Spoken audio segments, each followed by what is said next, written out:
Look at me, just sitting over here stooping on the front porch. And that is the mission today, is to make over my front patio, front porch entrance area with a bunch of cool houseplants, and in this case, porch plants. But before we get started, always remember, Earth is my planet. Earth is my planet. So guys, it has been a minute since I even touched this patio area, and it is stuffed with pots and no plants in them. And I've been looking at this legit for like a year, and I've been waiting to make this video where I start encrusting my patio with a bunch of vegetation. Now, some of these pots I got half off at Lowe's. Let me roll the clip. So it wasn't just half off, it was half off of half off. Jackpot. So I got these all for $11, and this is kind of my pot haul. Smoke weed every day. So yes, shout out Lowe's. Some of the other pots I got at estate sales, garage sales, that do look pretty cool, and I kind of want to go all white, a little poltergeist type of vibe. Ghost, ghouls, and goblins. I think it'll look really clean walking up, and then we'll throw in a couple of funky pots and elements, such as this little bulldog that I got at an estate sale. So, or no, I got this at the thrift store. So yeah, we're gonna throw in little unique trinkets here and there just to break the monotony up a tiny bit. But before we get started, man, smash the like button and let's go. Y'all should already know I'm all about balling on a budget. And this isn't even a budget, considering I found this corn plant, almost just fell over, in my neighbor's trash can. I just saw the foliage sticking out. I'm like, someone got an anti-plant person a plant as a gift for the holidays. They try to throw it out, and here we have it. This dude has been abused, bedraggled. I have not watered it enough. Okay, so I'm gonna clean this guy up today and pot him in this giant pot that I got at an estate sale. This is gonna be extremely heavy to move in the future, so just always be aware of your goals and intentions.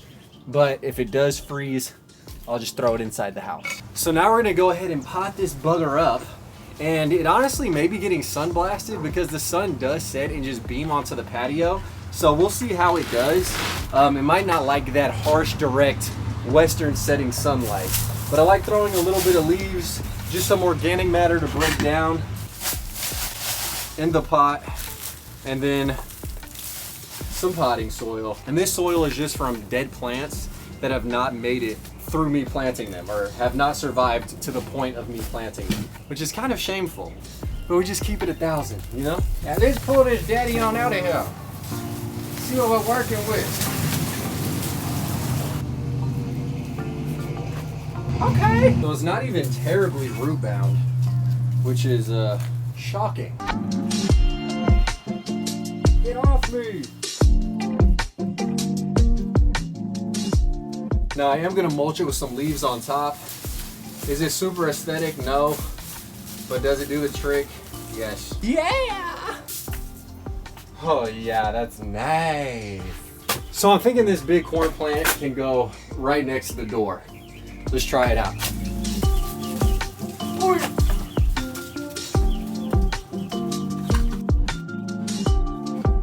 I think that looks fairly decent, and it does dissuade people from ringing my doorbell.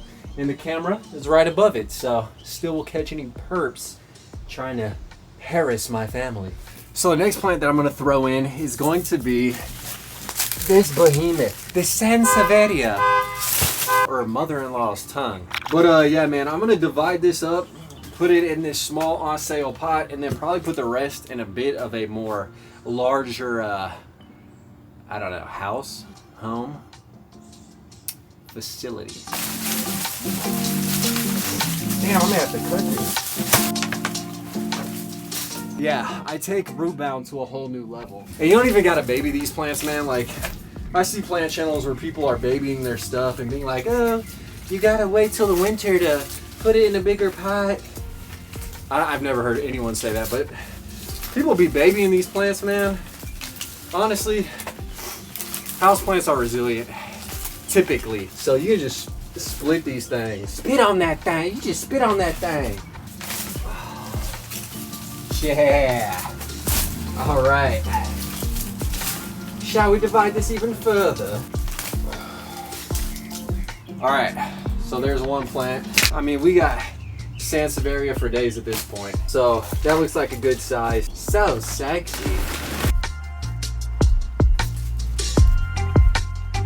Oh him in. All right, so I was gonna put this dude here, but it's like in the way of the door. Like, I definitely feel like that is better. So now I need something a bit more subtle to go in this gap. So this next plant is called Moses in a Boat. Look at the purple undercarriage. Very, very sexy. I'm gonna have this be right by the door so you can kind of get that hit of purple, little color differentiation. And yeah, we'll put it in a decently sized pot to expand and grow. Eventually I will divide this and get more of it. But I think that's a great contender. Let's get this little baby in his new home. Let's get this baby in his new home right here. Oh God, there's ants in there. What the hell? There's an ant pile up in there. How the hell were they that deep? That's crazy. All right, this is really heavy. But what another great plant combination. Yeah, buddy. This spot is looking ideal. Ideal. So here's a cool little progress shot of what we got thus far. I think it's looking good. We do need some vertical elements. I have this plant stand that I am going to use. Probably not the pot in and of itself. I think we have an elm just volunteering in it. Not sure if that's an elm. I could be wrong. But I'm gonna use that stand to add a vertical element. I don't actually think I want to utilize this plant stand right here.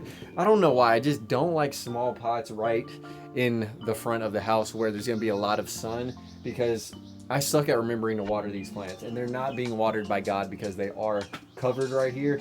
So I think I might utilize this in a different section. We'll see. Plant stand acquired. I think the plant stand there will look cool. Leaves room for small elements on the bottom. I also have this table. I don't know what to do with it. All right, the table can go there. Plant stand here. This all looks like it's in a straight line though. There we go. But previously, I did throw in an aloe into this lady's head. I want it to look like her hair. I think we got a ways to go still. Watch this technique, y'all. Ooh, that looks dang good.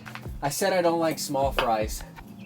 But we'll chunk that puppy in right there as well. And I think what we'll put on the vertical element is gonna be this ficus. I want this to eventually get huge to use as a giant houseplant specimen. It's just really crispy. Let's put it in. Oh, that's nice. That's real nice down here. Nice little home for this guy.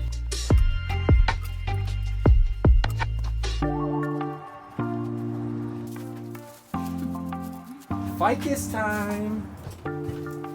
Yeah, there needs to be like another plant in this pot. All right, so now that I got my helper out and the sun is going down, I was thinking of putting this big pot that has an arrowhead vine in it on top of this table, but this is like huge. But it would look cool as it drapes over. So let me just try it out. That doesn't look bad though.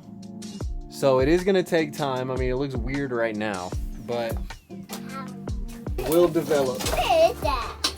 Trust me. And I am gonna incorporate a piece of a golden pothos in this plant as well. Actually, I'll do a bigger section. All right, now we'll put the other piece of golden pothos in here, and hopefully it'll take off eventually. I might throw more in here as we go along. Oh, that looks good.